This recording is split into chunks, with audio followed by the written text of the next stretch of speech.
ได้ค้าอยู่บ่สบายดีพี่น้องลูกชายกับลูกไผ่เอาอัน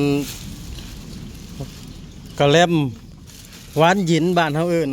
มาขายพี่น้องสาวนอนก็สร้างสันหา4,000กีบหวานอยู่สุเฮ็ดหวานแล้วกลับเมื่อมื้อนี้บ่นี่มะเร็งเมื่อฮะมะเร็ง40 240แล้วมันแต่ตัวนี้จักอันรวมทั้งหมดเอานับตัวของหายายแปรเด้ต่างหากบ่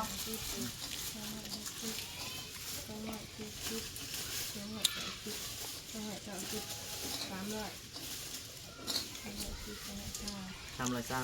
ตัวนี้จะเอาไปกินหมด320 บาทได้จักสอบทานน่ะทานน่าจะเดือนละ30จอบ35เสือ35ได้จักพัน35วันจักเลี้ยพอเท่าปันนะจักพันเรียกให้อ้าวนี่จะเอาลงซอยลงซอยเล่าสิเอาลงกับติ๊กเอาใส่นี่เฮ้ยเดี๋ยวเอาไปใส่ไว้ก่อนเสียไปใช้นี่นะคือบ่เอาไว้กินนั่นค่ะเวลากินแบบก็ให้แม่เขาก็แยกเอาไปกินแม่บอกว่านั่นเอาไปแจกแล้วนักเรียนน่ะแจกน่ะแจกเท่าไหร่น่ะขอบคุณผู้ใหญ่ใจดีที่อุดหนุนลูกไผ่กับลูกชายพี่น้องขออยู่ดีมีแห้งเฮงๆปังๆรวยๆเด้อน้องสาวยังบ่ทันมาโรงเรียนเอาถุงกระล่างเลยให้เองเสียง่ายผมก็มาฮอดแต่เฮิงแล้วบ่นี่ถ้าก็มาฮอดถ้าก็พยายสิลงมาบ่พอมื้อว่าซั่นให้มันนำพอดี1,020 บาทบ่ล่ะ1,020 บาทเพิ่มใหม่ก็ได้1,020 บาทนักเรียนได้ผู้ละจักอัน3-4 อันเด็กน้อยมาขีดฮอดอันก็พี่นางแล้วยิ้มไปเปื้อยโอ้แมวน้อยใหญ่แล้วบัดนี้น้องสาวก็ยิ้มไปเปื้อยมาเห็นพี่นางมาฮอดมาแต่โรงเรียนล่ะ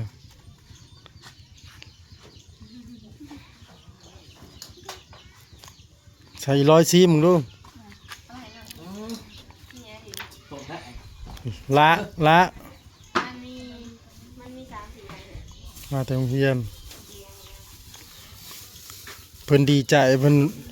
เพิ่นลงมาพี่น้องไปหากินข้าวปั้นข้าวปั้นละซิมยังไม่กินข้าวเช้าอยู่ซิมตัวมันแตกกันเด้อมาไปใส่เลยบ่นับแล้วนั่นน่ะ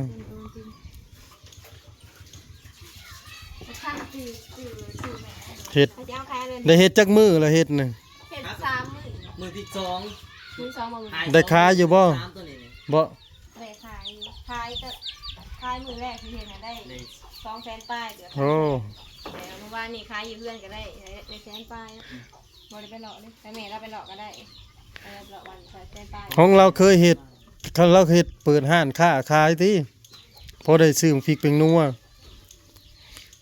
นี่แล้วก็ลงทุนหาเงินไปก่อนแล้วก็หมุนแล้วก็ทำได้แล้วก็คือราคาจะกินแล้วก็ขายได้พอเฒ่าก็ดีใจแล้วมีลูกเคยมาซอยเฮ็ดเวียกอันแบกไม้แบกหยังพี่น้องเอ้ยกลเอาไม้ขึ้นรถเอาลงเตา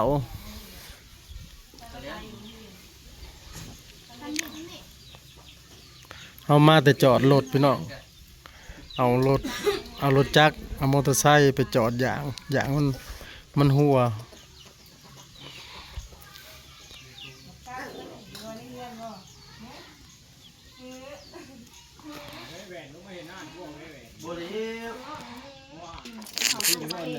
ขาวเด้อ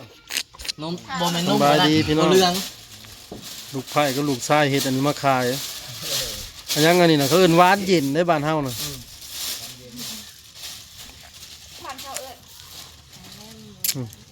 โอ้มันเห็ดหวานเด้อหวานนั่นแหละ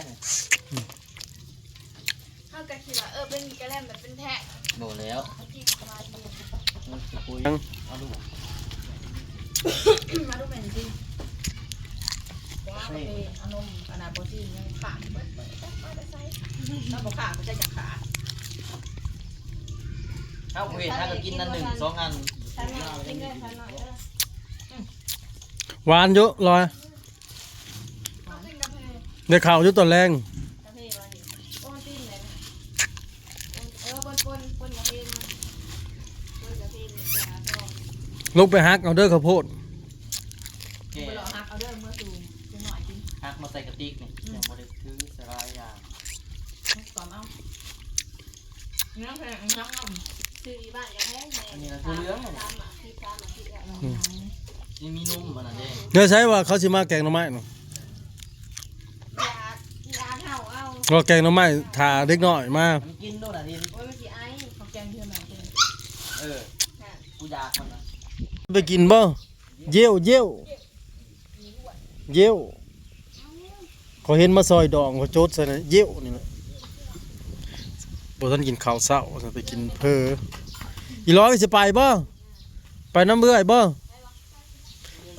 กูว่าทรงสิแซ่บอยู่เอ้า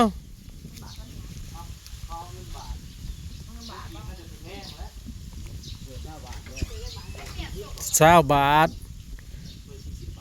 ถ้วย20 บาทก็ได้ เพลงลาย บ่ มีขากระเล่มเด้อ ขากระแลมไปสิซื้อ เงินหน่อยจะดีบ่ มมี่แม่เบิด ร้อยมันจะไปกินน้ำเยอะ ไป หน่อยกันนะนี่ค่ะ แม่ร้อยเป็นกินร้อย300จังไม้เฮา น้ำลอยจะเอาบ่ มาแม่ซะ 300กูบ่มีนี่มีใบ500เอา 500ก็มันก็เดือนแตกเขาอีก ขากระเล่มเบิดนะ720 บาท เพิ่นมาขายกระแลมขอบใจปลาลุงนะแม่อุดหนุน ขอบใจปลาลุงหลายๆเด้อพูดชื่อได้ก็แบบป้าบ่ อุดหนุนกระแลม ซื้อซอยเฮาซ้ำนี่ให้ได้ขึ้น100 เท่าพันเท่า สาธุ ไปหากินเพิ่นไป อีหลาด้วยซะ ขายได้ ไป เงินบ่ได้มีเงินเลี้ยงเด้เออ มาเงินนะแม่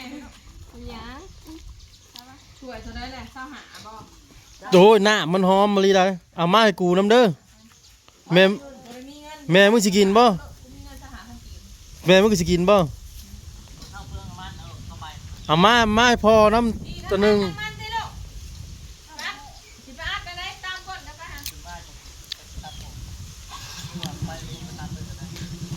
เมื่อตัดอยู่บ้านย่านะแป๊บเดียว เอาเงินให้เขาเลยแม่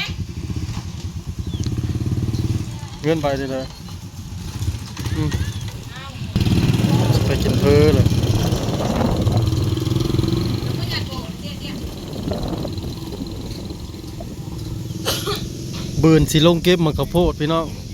ข้าวโพดขายอีกจักสียังหลายปานใดบรรยากาศครึมๆเหมือนฝนจะตกวันนี้เยอะสิมีอยู่บ่อึ้งเนาะหากสิไปเบิ่งอยู่เนาะห้องเด้อฝนตกสิไปอยู่โอ้ยคิดว่าเขาสิไปทั้งไก่ไปแล้วโอ้ยบ่เคยไปเทื่อหนึ่งสองเทื่อแล้ววันนี้นี่ไปเพราะว่าอึ้งบ่ห้องบ่พากันหนีห้วยยายเพ่งมากับผัวเราซะแล้วสิเอาโลละ200ขายน่ะ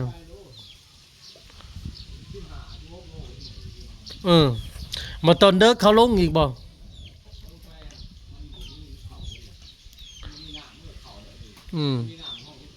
แม่นแล้วมะม่วงก็หล่นพี่น้องมันสุกแล้วมันล่มเลยเก็บขะไปเพียงสำนีเด้อพี่น้องพอกันคลิปหน้าสบายดี